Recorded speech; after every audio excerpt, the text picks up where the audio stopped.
Corporation, an artificial being created by operation of law having the right to succession in the powers, attributes, and properties expressly authorized by law or incident to its existence.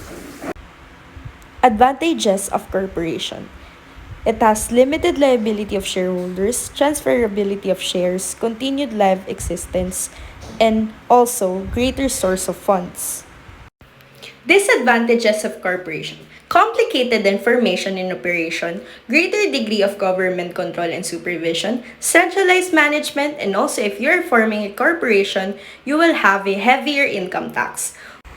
Recording transactions for corporation. Transaction 1. On January 3, 2019, issues 20,000 shares of common stock for cash. Analysis. This is a transaction that needs to be recorded as Printing Plus has received money and the stockholders have invested in the firm. Printing Plus now has more cash. Cash is an asset, which in this case is increasing. Cash increases on the debit side. When the company issues stock, stockholders purchase common stock, yielding a higher common stock figure than before issuance.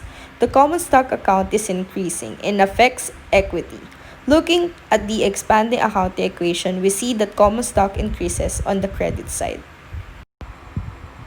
Impact on the financial statements. Both of these accounts are balance sheet accounts. You will see total assets increase and total stockholders' equity will also increase, both by 20,000.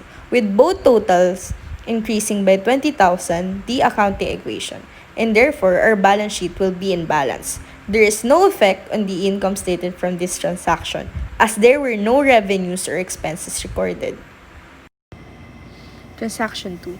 On January 5, 2019, purchases equipment on account for 3,500 payment due within the month. Analysis. In this case, equipment is an asset that is increasing. It increases because Printing Plus now has more equipment than it did before.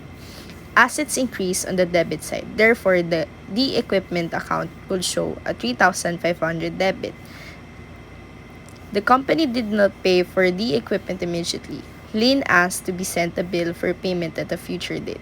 This creates a liability for Printing Plus, who owes the supplier money for the equipment. Accounts payable is used to recognize this liability. This liability is increasing as the company now owes money to the supplier. A liability account increases on the credit side. Therefore, accounts payable will increase on the credit side in the amount of 3,500. Impact on the financial statements. Since both accounts in the entry are balance sheet accounts, you will see no effect on the income statement. Corporation and customer. Transaction 3. On January 9, 2019, receives 4,000 cash in advance from a customer for services not yet rendered. Analysis. Cash was received, thus increasing the cash account. Cash is an asset that increases on the debit side. Printing Plus has not yet provided the service, meaning it cannot recognize the revenue as earned. The company has a liability to the customer until it provides the service. The unearned revenue account will be used to recognize this liability. This is a liability the company did not have before, thus increasing this account. The liabilities increase on the credit side. However, thus unearned revenue will recognize the 4,000 on the credit side.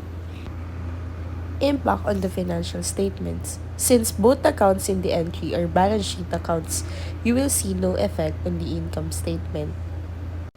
Corporation customer. Action 4. On January 10, 2019, provides 5,500 in services to a customer who has to be billed for the services.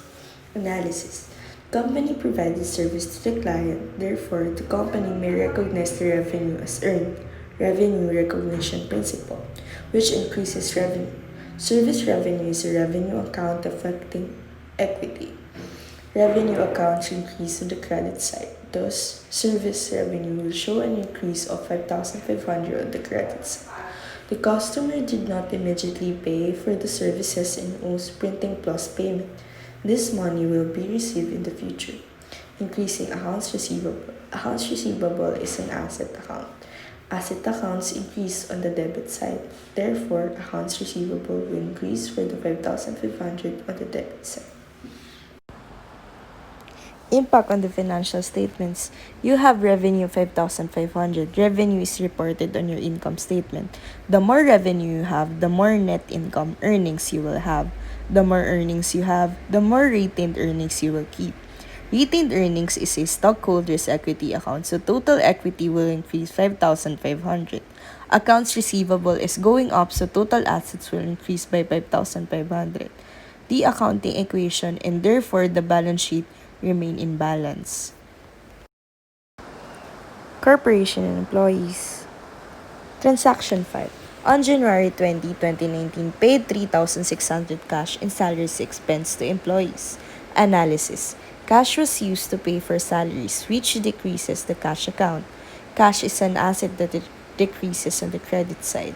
Salaries are an expense to the business for employee work.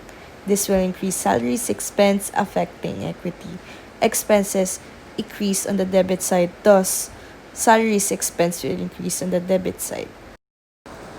Impact on the financial statements. You have an expense of 3,600. Expenses are reported on the income statement. More expenses lead to a decrease in net income earnings. The fewer earnings you have, the fewer retained earnings you will end up with. Retained earnings is a stockholders' equity account, so total equity will decrease by 3,600. Cash is decreasing, so total assets will decrease by 3,600, impacting the balance sheet. Corporation and customer. Transaction 6. On January 23, 2019, received cash payment in full from the customer on the January 10 transaction. Analysis. Cash was received, thus increasing the cash account. Cash is an asset, and assets increase on the debit side. Accounts receivable was originally used to recognize the full customer payment. Now that the customer has paid in full, accounts receivable will decrease. Accounts receivable is an asset, and assets decrease on the credit side. Impact on the financial statements. In this transaction, there was an increase to one asset, cash, and a decrease to another asset, accounts receivable. This means total assets changed by 0 because the increase and decrease to assets in the same amount cancel each other out. There are no changes to liabilities or stockholders' equity, so the equation is still imbalanced since there are no revenues or expenses affected. There is no effect on the income statement. Corporation and customer. Transaction 7. On January 27, 2019, provides 1,200 in services to a customer who has to be billed for the services. Analysis. The customer does not pay immediately for the services, but is expected to pay at a future date. This creates an accounts receivable for Printing Plus. The customer owes the money, which increases accounts receivable. Accounts receivable is an asset, and assets increase on the debit side. Printing Plus provided the service, thus earning revenue. Service revenue will increase on the credit side. Impact on the financial statements. Revenue is reported on the income statement. More revenue will increase net income earnings, thus increasing retained earnings. Retained earnings is a stockholders' equity account, so total equity will increase 1,200. Cash is increasing, which increases total assets on the balance sheet.